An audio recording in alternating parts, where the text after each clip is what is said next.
Bismillahirrahmanirrahim. Assalamualaikum warahmatullahi wabarakatuh anak-anak kelas 1. Apa kabarnya hari ini? Semoga selalu sehat ya. Semangat untuk pembelajaran kali ini. Jangan lupa berdoa terlebih dahulu ya. Hari ini kita akan belajar tema 7, subtema 4, bentuk, warna, ukuran, dan permukaan benda. Pembelajaran 3 dan 4 bersama Ibu Leli Rubianti. Nah, anak-anak, sekarang coba perhatikan percakapan Ibu Udin dan Kak Mutiara. Ibu bertanya, "Mengapa kamu sedih, Mutiara?" Kemudian Mutiara menjawab, "Penggarisku hilang, Bu." Kemudian Ibu berkata, "Mungkin kamu lupa menyimpannya." Tak lama kemudian Udin datang, dan Udin pun bertanya, "Mengapa kamu sedih, Kakak?" Kemudian Kak Mutiara menjawab, "Penggarisku hilang, Udin." Lalu Udin berkata, "Maksud kakak penggaris yang berwarna merah?" Kemudian Mutiara menjawab, "Iya betul, warnanya merah." Kemudian Ibu berkata, "Udin, kalau meminjam penggaris kakak harus meminta izin." Kemudian Udin menjawab, "Iya Bu, maafkan aku kakak." Kemudian setelah itu kakak dan Udin bersalaman. Kakak memaafkan Udin. Udin berjanji tidak akan mengulangi perbuatannya. Udin akan meminta izin sebelum memakai barang orang lain. Nah, anak-anak, sekarang kita akan membuat kalimat penjelasan mengenai benda. Coba perhatikan, di sini ada Siti yang sedang memegang penggaris. Gambar ini adalah gambar penggaris. Bentuknya persegi panjang, warnanya merah. Penggaris digunakan untuk mengukur. Nah, ini merupakan sebuah kalimat untuk menjelaskan suatu benda. Nah, sekarang buatlah penjelasan mengenai suatu benda seperti pada contoh ya anak-anak. Sekarang perhatikan, di sini Siti sedang membersihkan dan merapikan kamarnya. Siti anak yang rajin, Siti merapikan kamar setiap hari. Hari ini Siti ingin merapikan buku. Ada banyak buku yang sudah tidak terpakai. Siti ingin menyumbangkan kepada orang lain. Siti memisahkan buku yang akan disumbangkan. Nah, coba perhatikan, Siti memiliki 43 buah buku. Siti ingin menyumbangkan 21 buah buku. Ada berapa buku Siti yang tersisa? Buku Siti yang tersisa ada 22 buku. Nah, anak-anak, bagaimana cara menghitungnya? Coba simak baik-baik. Perhatikan, pernyataan di atas dapat ditulis dengan 43 dikurangi 21. Selain itu, dapat juga ditulis sebagai berikut atau dengan metode susun ke bawah. Nah, kita coba menghitung bersama-sama. Tahap pertama seperti biasa, sama dengan cara menghitung penjumlahan. Tahap pertama, kurangkan dulu satuannya. Satuan dari 43 adalah 3. Satuan dari 21 adalah 1. Jadi, 3 satuan dikurangi 1 satuan, hasilnya 2 satuan. Ibu kasih tanda merah ya untuk satuannya. Kemudian, tahap kedua, kurangkan puluhannya. Puluhannya ada 4 dan 2.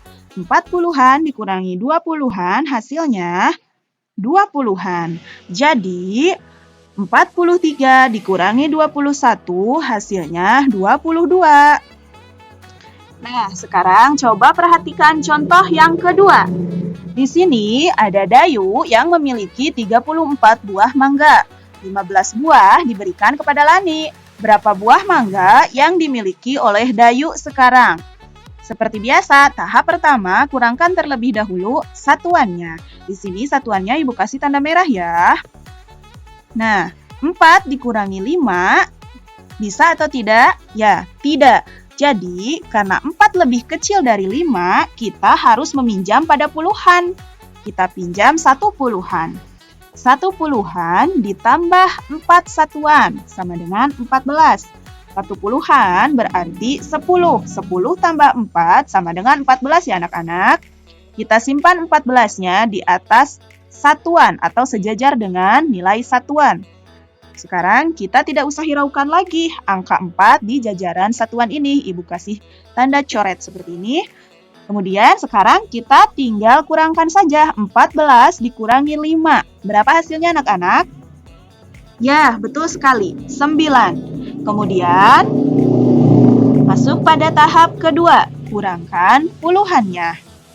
Nah, di sini puluhannya tadi 3. Kemudian dipinjam 1, jadi hasilnya 20-an. Kita simpan angka 2 di atas atau sejajar dengan puluhan. 20-an dikurangi 1 puluhan, hasilnya berapa anak-anak? Ya, 1. 1 puluhan dan 9 satuan hasilnya 19. Jadi 34 dikurangi 15 sama dengan 19. Sampai sini paham ya anak-anak? Sekarang coba perhatikan, di sini ada Lani dan Siti yang sedang bermain seluncur. Lani dan Siti dapat meluncur dengan baik. Permukaan papan seluncur halus. Edo dan Beni bermain pasir. Mereka membuat berbagai bentuk dari pasir. Permukaan pasir kasar. Permukaan benda ada yang kasar dan ada yang halus. Sekarang coba perhatikan, kita tentukan mana permukaan benda yang halus dan mana benda yang permukaannya kasar.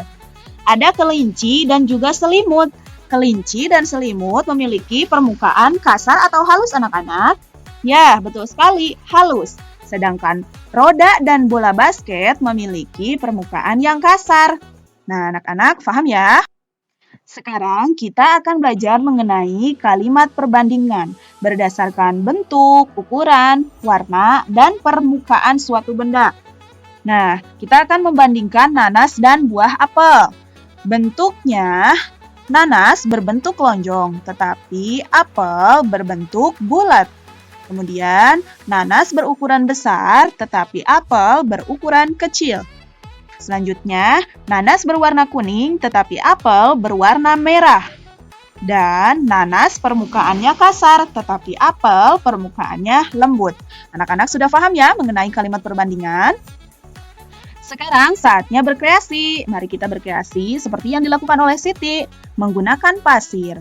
Pasir merupakan contoh benda yang memiliki permukaan kasar. Pasir dapat digunakan untuk bermain, membentuk benda. Pasir juga dapat digunakan untuk membuat hiasan.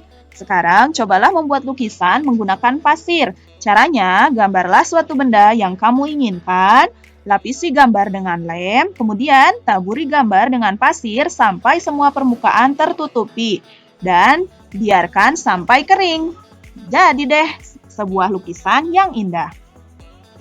Nah, anak-anak, tahukah kalian, kertas adalah benda yang dapat digunakan untuk membuat karya. Bentuknya juga dapat diubah-ubah. Kertas dapat dilipat menjadi berbagai bentuk. Kertas dapat dilipat menjadi bentuk segitiga. Kertas dapat dilipat menjadi bentuk pesawat dan perahu. Seperti pada gambar ya anak-anak. Apakah kalian bisa untuk mencobanya? Silahkan coba di rumah ya menggunakan kertas origami. Kemudian di sini ada karet. Karet ada yang lentur dan ada yang kaku. Karet yang lentur dapat ditarik, karet yang kaku tidak dapat ditarik. Karet dapat digunakan untuk mengikat. Benda memiliki permukaan yang berbeda. Benda terbuat dari bahan yang berbeda. Ada benda yang aman untuk dimainkan, ada pula benda yang berbahaya untuk dimainkan. Gunakan benda sesuai dengan fungsinya ya anak-anak. Nah, sekarang saatnya latihan. Seperti biasa pada buku tematik 1G, untuk pembelajaran 3, kegiatan 1-3 halaman 76-79. Dan pada pembelajaran 4, kegiatan 1-2 halaman 80-81. Semangat mengerjakan! Terima kasih telah menonton video ini sampai akhir. Jangan lupa like, komen, dan subscribe. Assalamualaikum warahmatullahi wabarakatuh.